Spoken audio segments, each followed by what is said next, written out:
আসসালামু আলাইকুম। বিএনপির কাছে এই দেশ নিরাপদ নয়, চরমোনাই পীর। আলোচনার শুরুতে আমার চ্যানেলটি যারা সাবস্ক্রাইব করেনি দয়া করে সাবস্ক্রাইব করে নেবেন। চরমোনাই পীর তিনি কিছু গুরুত্বপূর্ণ কথা বলেছেন। কি? 5ই আগস্টের পর বিএনপির হাতে বিএনপি, ছাত্রদলের উপর ছাত্রদল, যুবদলের সাথে যুবদল দ্বন্দ্বে নিজেরাই নিজেদের 127 জন কর্মীকে নিহত করেছেন এবং ছাত্রদল বিএনপির কাছে চাঁদা চায়, না দিলে মারধর করে। চিন্তা করেন কত গুরুত্বপূর্ণ কথা। এবং তিনি আরও একটি গুরুত্বপূর্ণ বলছে, এদেশের মানুষ 8% মানুষ বিএনপির মার্কা কি সেটা জানে না। জিয়াউর রহমান কে, জিয়াউর রহমানের আদর্শ কি সেটাই জানে না। তাহলে যুব সমাজ জিজ্ঞেস করবে জিয়াউর রহমানের আদর্শ কি চাঁদাবাজি, টেন্ডারবাজি? কারা দেশের মানুষ অনিরাপদ বিএনপির কাছে, এমনটাই বলছেন। যারা ক্ষমতায় গেলে আওয়ামী লীগের চেয়ে আরও বড় ভয়ঙ্কর স্বৈরাচার, টেন্ডারবাজ, লুটপাট হবে।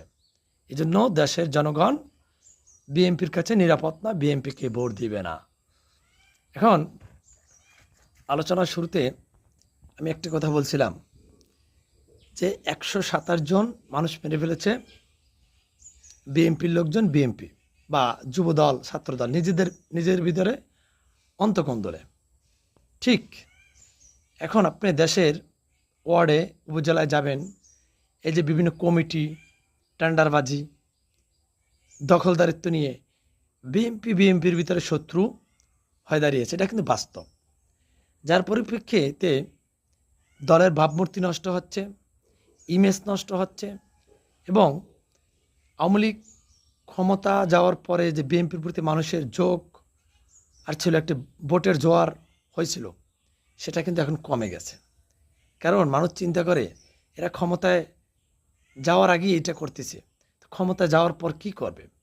সাধারণ মানুষের মনে ভিন্ন চিন্তা এসে গেছে। এরকম যদি চলতে থাকে তাহলে বিএনপির জন্য ক্ষতিকারক। বিএনপির সামনে ভয়ানক চ্যালেঞ্জ আছে। আশা করি বিএনপির ভারপ্রাপ্ত চেয়ারম্যান তারেক রহমান দেশে এসে রাজনৈতিক প্রেক্ষাপট পরিবর্তন করবে।